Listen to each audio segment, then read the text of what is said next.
Hello everyone and welcome to The Wrap, brought to you by Michigan Medicine Headlines. I'm Dan Ellman with the Department of Communication. And I'm Hunter Mitchell, also with the Department of Communication. Today, we'll bring two familiar voices that will help preview the Vital Voices Faculty and Staff Employee Engagement Survey.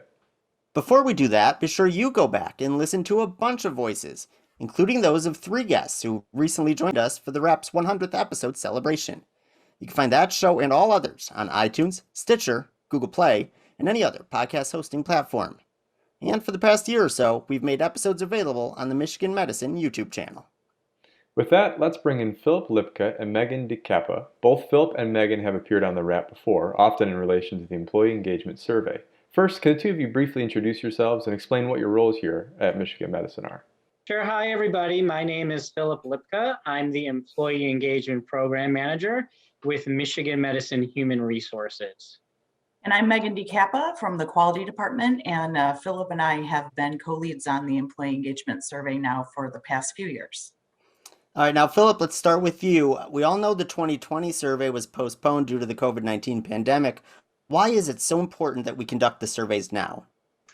Yeah, that's right. We did postpone the 2020 survey last year to allow people to focus on tasks related to key parts of our mission during the beginning phases of the pandemic, including caring for patients and supporting colleagues in operations, research, education, and every part of Michigan medicine. We also understand the continuing challenges we face due to COVID, but felt it was important to monitor employee sentiment and gather feedback as we move forward and adjust to this new normal, which is why we are proceeding with the 2021 survey. Further, colleagues providing their open and honest feedback confidentially through the survey will help us identify areas of strength that we should maintain and build upon, as well as areas of opportunity that we can work to improve upon as we continue to build a more positive and unified culture across the organization. Awesome. All right, so we know the last survey that we took was the DEI Pulse survey in about late 2019. And the last staff engagement survey was even further back in spring 2019. What efforts have occurred in response to the previous surveys, and what enhancements can we expect in 2021? Yep, so there has been about a 2-year gap in between the two staff engagement surveys, but I do want to highlight that numerous efforts have occurred within that 2-year period in response to the 2019 survey. So a brief recap on that 2019 staff engagement survey that occurred in April of 2019. 2 key areas of improvement emerged. Those were communication input and employee support.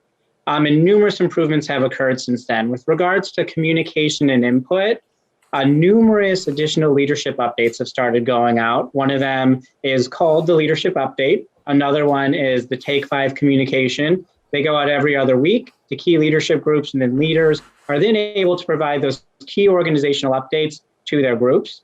There are also communications that go out on a regular basis related to COVID and the vaccinations. There's ops updates in the Blue Q News. And then lastly, the head of Michigan Medicine, Dr. Marshall Runge, started a monthly blog called A Minute with Marshall. And in the Department of Communication, so thank you all for the great work that you do in Department of Communication, created the employee Facebook page called Employees at Michigan Medicine. Now, shifting our attention to employee support, while not established in direct response to the 2019 engagement survey, the Wellness Office was established in 2019 to determine organizational level strategies to support the well-being of our faculty, staff, and learners. And they partner closely with the Office of Counseling and Workplace Resilience, who delivers the services and provides support related to mental and emotional well-being.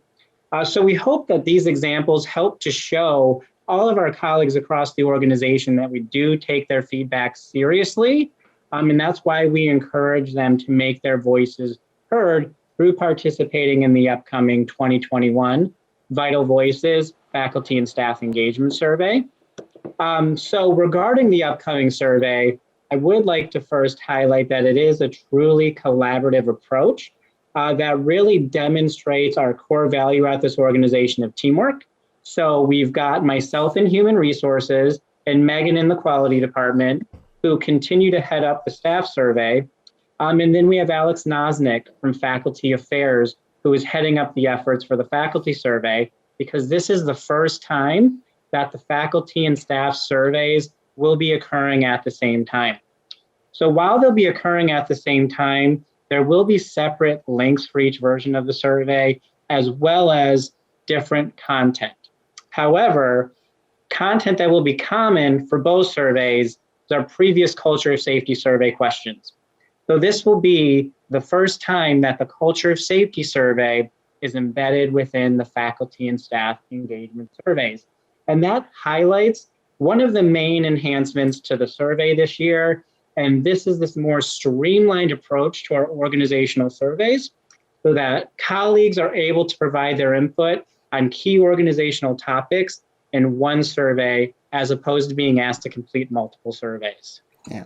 So let's dive a little deeper into these surveys. Megan, I'll direct this question to you. What sorts of questions can faculty and staff expect on this year's surveys? Yeah, so Philip mentioned parts of the survey, which it will include the culture of safety questions for the first time rolled up. But in addition to that, questions will focus on key areas like communication, fairness, teamwork, other topics as well. But the way the surveys, both the faculty and staff surveys, will be structured similarly, where each one will have an appropriate Press Ganey core set of questions, depending on whether it's faculty or staff. Those will be a little different.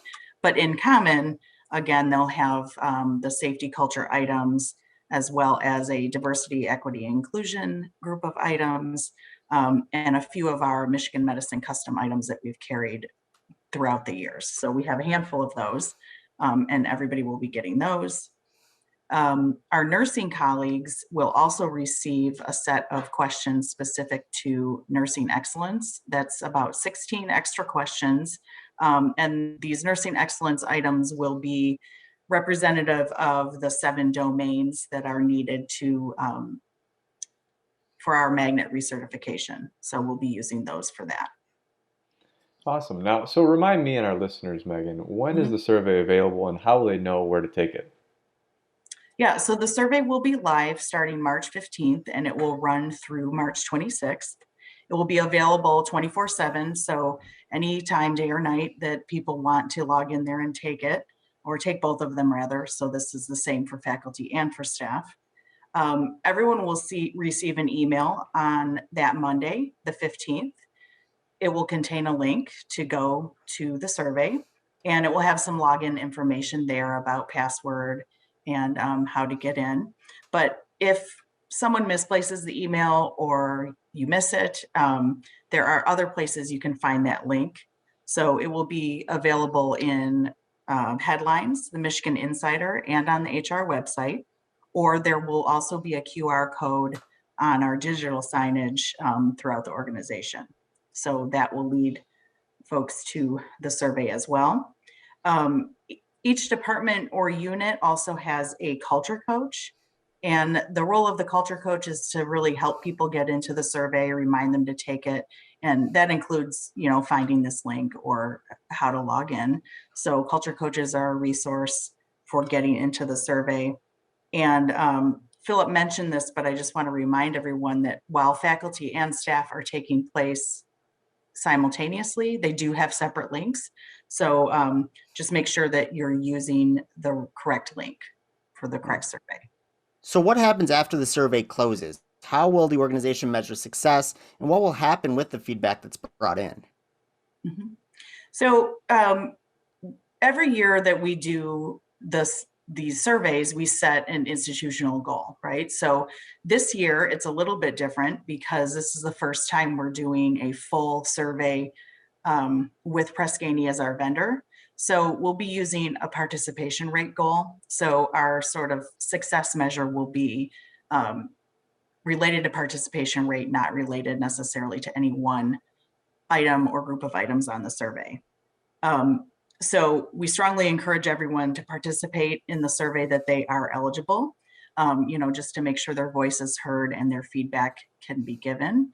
And, just as Philip has said, so we can continue to make Michigan Medicine a great place to work and to learn and for patients to receive care.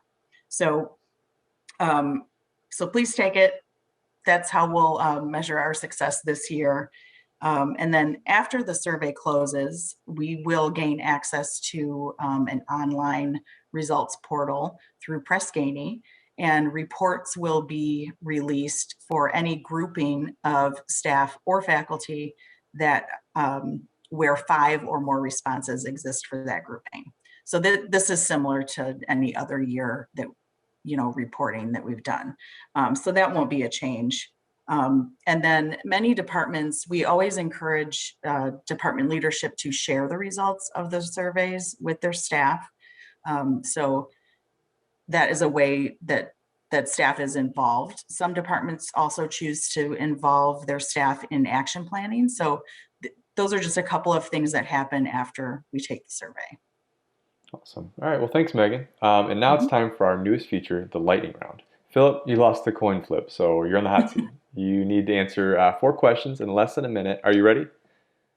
I am ready. Let's do this. All right, Dan, you got the first question. All right, I do. I got my timer ready to go too, so you better get it in within 60 seconds, Philip. All right, number 1.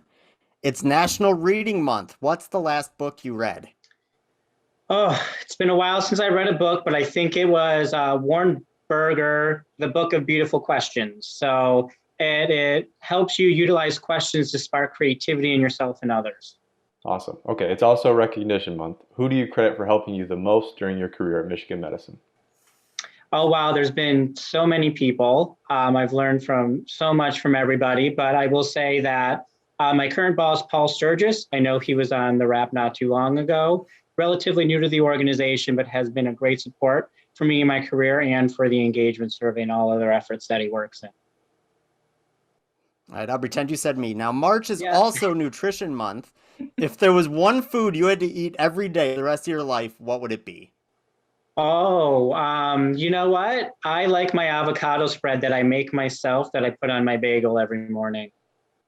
Nice. Okay, well, ignore March for the last question, but what has been the most played song or artist you've been listening to throughout the pandemic?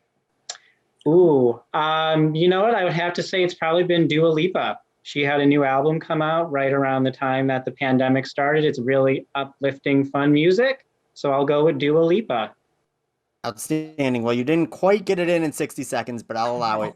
Thank you so much, Philip. Thank you, Megan, for joining us and sharing this information about Vital Voices. To learn more about the upcoming faculty and staff engagement surveys, go to mmheadlines.org.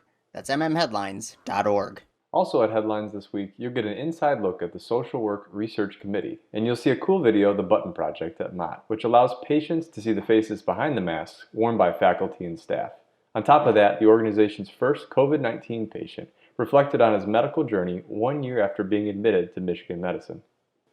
So, Hunter, that last story got me thinking a lot about the last year. Of course, since March 2020, so much has changed both personally and professionally.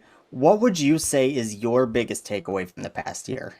Oh boy. Well, so 2020 was going to be a crazy year for me regardless. I got engaged the year before and we were looking at buying a house, and the pandemic definitely threw a big wrench in all that. But I think for me, personally and professionally, the biggest takeaway was just to persevere through things. I think, when things look tough, it's just so important to keep your eyes forward and know that the storm, it can't last forever. It looks bad now, but just to keep positive and keep pushing through things.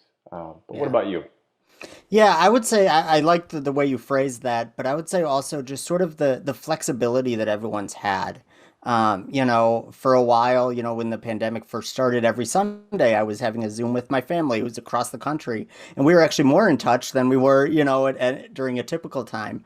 But work-wise, so many of us have now worked from home for a year, and I know a lot of our faculty and staff aren't able to, and they've been flexible and figured out ways to, carry out their work in person, but do so safely. And those of us who can work from home have had to be flexible, whether it's with childcare, whether it's with just other sort of, obligations around the house, but getting the work done. Like, I haven't seen any drop off in the quality of work being performed across the organization. And I think that's really sort of remarkable. When you think about it, where everything was thrown into flux and everything changed and people just were able to go right along and go with the flow and get the work done that needed to get done. And it sort of made me proud of this organization, and I think that everyone should really be proud of the way they've handled the last year. And I know it hasn't been easy. And there's been challenges, both mental health challenges and, just the logistical challenges, but people really have persevered. And I think, there's light at the end of that tunnel. Yeah, no, that's a great point. And just to touch too on the way people have, even our show, we went online and we're on YouTube now. So just the creative ways that people kind of have adapted to our new situation it's something to really kind of spectate and ponder, Yeah. Well, be on the lookout because we're going to be running some reflections from faculty and staff, both professional reflections and personal reflections at Headlines over the next few weeks. So be sure to look out for that at mmheadlines.org. It's time for the weekly trivia contest. Last week, we asked listeners which annual day of giving was recently highlighted in headlines. The answer is Giving Blue Day. Congratulations to Stephanie Seidel, who sent in the correct answer. Stephanie, a member of the Department of Communication, will be in touch shortly to help you claim your prize. Now, for this week's question, here's Dan. All right, this week's question is, Julie Piazza's research was related to what routine procedure that elicits anxiety from pediatric patients? Once again, Julie Piazza's research was related to what routine procedure that elicits anxiety from pediatric patients? You can find the answer in this week's headline story on the Social Work Research Committee. And once you know it, send it to headlines@med.umich.edu for the chance to win a prize. That's all the time we have for this week. Thank you to Philip and Meghan for joining us. And thank you as always to our listeners and viewers for everything you do for patients, families, and each other. We'll see you next week.